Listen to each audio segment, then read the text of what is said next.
not civil rights, silver rights. You want to know what that motto is? You want to know the individual who lives by it. Hello, everyone. This is Jabari Young, senior editor and writer here at Forbes. And in a minute, I'll be talking to the CEO of Operation Hope. That's right, Mr. John Hope Bryant. And National Black Business Month is in August, so we'll definitely be talking about that. Americans find themselves in $1 trillion worth of credit card debt. What that means, the difference between good and bad credit. He'll break that down. And also a key individual that John Hope Bryant looked up to as he became an entrepreneur and a businessman himself. All that and more with the CEO of Operation Hope, John Hope Bryant.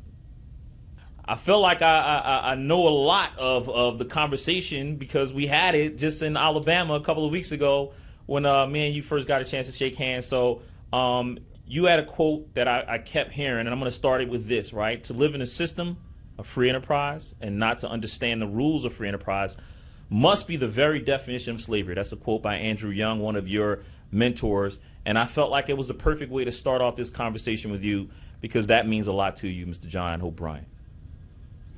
Well, Jabari, first of all, I want to commend what you have done there and what you guys are doing there at Forbes, because this is a takeoff on what Ambassador Young said, because what he said was at the end of the civil rights movement, what he said was referring to what he and his friend Dr. King were doing when they were attacking war, racism, and poverty.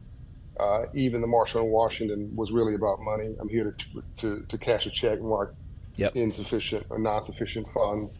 It was a march for jobs and freedom. Economics was all in that, but they were just getting around to the economic conversation when, unfortunately, Dr. King was assassinated. And so Ambassador Young was speaking to what I call a movement from civil rights to now silver rights, from the business, from the streets, the public streets, to hello, what you're doing, the public, to the private suites. Yeah.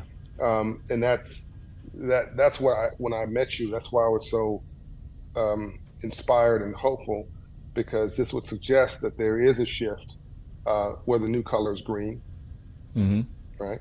The obsession is not black or white or red or blue, race or politics. It's economic progress for all. And what does that look like? And how do you get there?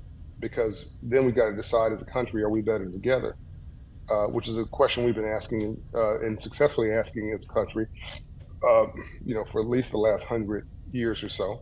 Yeah. Just the people that are getting that new progress look a little different than the immigrants and the migrants of the past. But it's the same question. And the reality is there's not enough college-educated white men to grow the economy for the next 30 years. That's not a racial comment. That's not it's not an emotional comment. It's not it's just math. Yeah.